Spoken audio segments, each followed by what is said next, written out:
Hi folks, just going to have a look today. I've got another traditional Sheffield pocket knife that I just want to have a wee look at. Now, this pattern has been around since certainly the 18th century, but I think they probably date back to the 17th century and possibly before then. It's quite difficult to get. People didn't have pattern books and things so much then, really only in the late 17th century. But these were around certainly by the beginning of the 18th century, and I think definitely in the late 17th century. So this is a very traditional pattern. It is a spring slip joint knife, so non-locking with brass liners, bolsters, and wooden scales, and a sheep's foot blade. This particular one is an Arthur Wright one, which actually has got an edge on it now. Didn't have. That's an optional extra with a Arthur Wright. You have to specify it if you want it, and even then you probably won't get it. But that's as nice and as traditional as you are going to get. This particular one here is one of Michael May's. Now, what these have in terms of real traditional knives is that these are carbon steel. This one C70, I think Arthur Wright C70 as well. This has the long bolsters of a Barlow, but traditional sheep's foot blade. Now, they obviously spread out a bit. You can make these sort of knives from other parts of the world, particularly of course Germany. And this Ankermesser from Otter, take away the anchor and so forth, and you've got a very similar blade, slightly more towards a Warncliffe, but I'd say that's still a sheep's foot blade really. And in fact there are even really quite modern takes on it. This one here being a lock back, and unlike the other ones, this is a dismantleable knife. This one's in snakewood, which is quite nice. This is Arthur Brem's or QSP, the Arthur Brem logo on the other side. And this one is in N690, as you can see there, if I can get the light to shine on it and the focus and everything else. Anyway, it's N690 for definite. And there's a lock back and it's got a clip and stuff like that. But you can see when you look at that this is the traditional Sheffield pocket knife.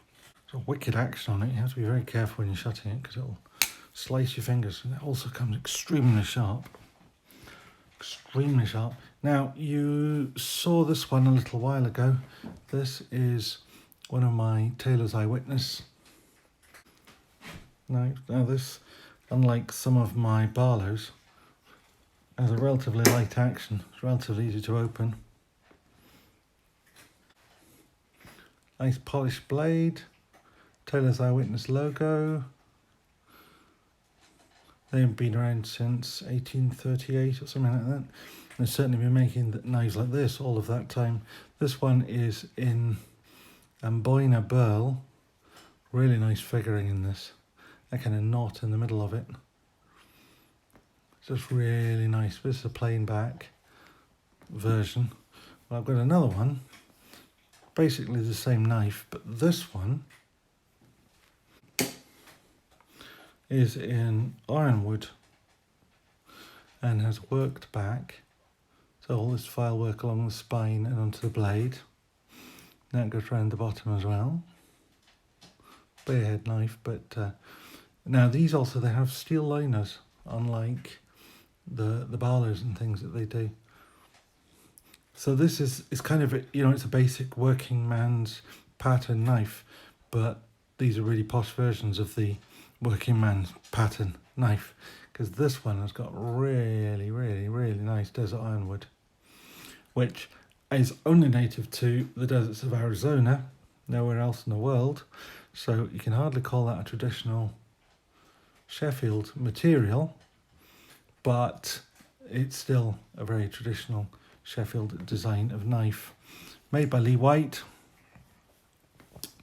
As I think all of the Taylor's Eyewitness ones that I've got are all Lee White. Here's a question: if you watch this, Lee, Richard White, there are some videos on YouTube of Richard White at Taylor's Eyewitness making knives. A relative? Sounds too much of a coincidence. But anyway, I'm sure it may be true. Anyway, so I've got two of these really, really nice little knives. They are of modest size, perfectly legal to carry in the UK. Obviously, they're slip joints. Compared to the 93mm Victorinox Pioneer, you can see that they're of a reasonable size, safe to carry in the UK. In terms of the ruler, you've got a blade of what, 2.5 inches cutting edge, 2 3/4 overall. You know, you're safe every day of the week. These are nice knives to feel in the hand because you've got this kind of bulbous handle. There's some reasonable width to them. So, you know, you've got something to hold on to, but not some massive blade that's going to scare people. And yes, in this country, people get scared very easily. Certainly compared to the Arthur Wright, they're considerably thicker.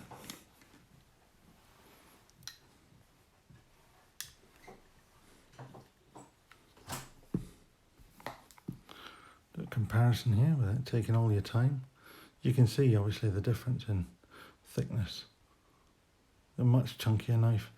I should also say in terms of price, they're both handmade. They're both handmade in Sheffield. Well, these and this were handmade in Sheffield. This one here is I think it's £23 or something like that, which I think is stunning value actually. And of all the Arthur Wright knives I got, yes, it was blunt like all the rest, but the fit and finish is not bad. I mean, it's not great. It's an Arthur Wright and it's a 23 quid knife, but the fit and finish is not bad, and I actually quite like this knife. These ones are north of the £100 mark, particularly with the file work on the back and the exotic woods. This is, I think it's supposed to be rosewood, but I don't know. But it, you know, it's not a particularly special piece of wood. It's certainly not desperately well finished, unlike these, which are beautifully done. But these are definitely collector's knives. I've now got about 8, I think, of Lee's knives, and every time I see one that I can get hold of, I will get hold of another one. So, I don't think there's much. Oh, one thing there is to say about them actually, I noticed in terms of the weight.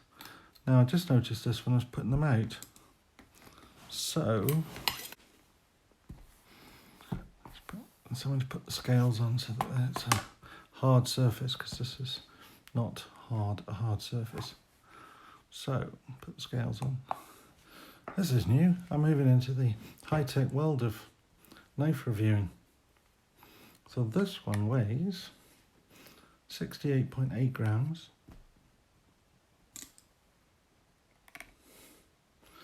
This one's 71.8, so I suppose only 3 grams different, but actually it's funny because it feels different, feels heavier in the hand.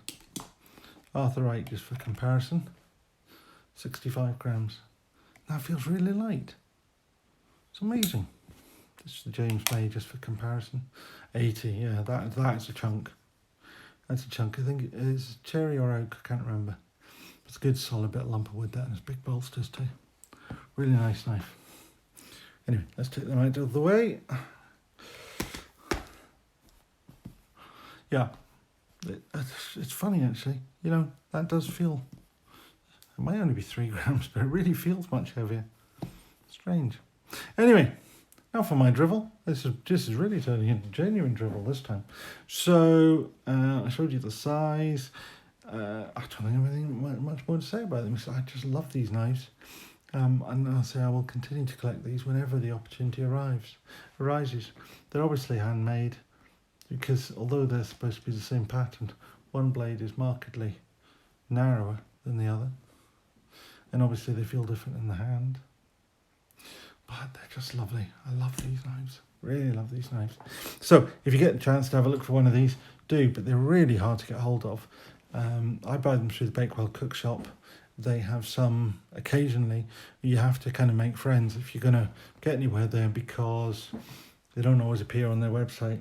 And you have people like me that will get in there before they're on the website. And maybe I bought the best ones. I've had 3 out of the last batch of, I think you got about 10 or a dozen in, and I had 3 of them. So, okay, that's enough from me for today.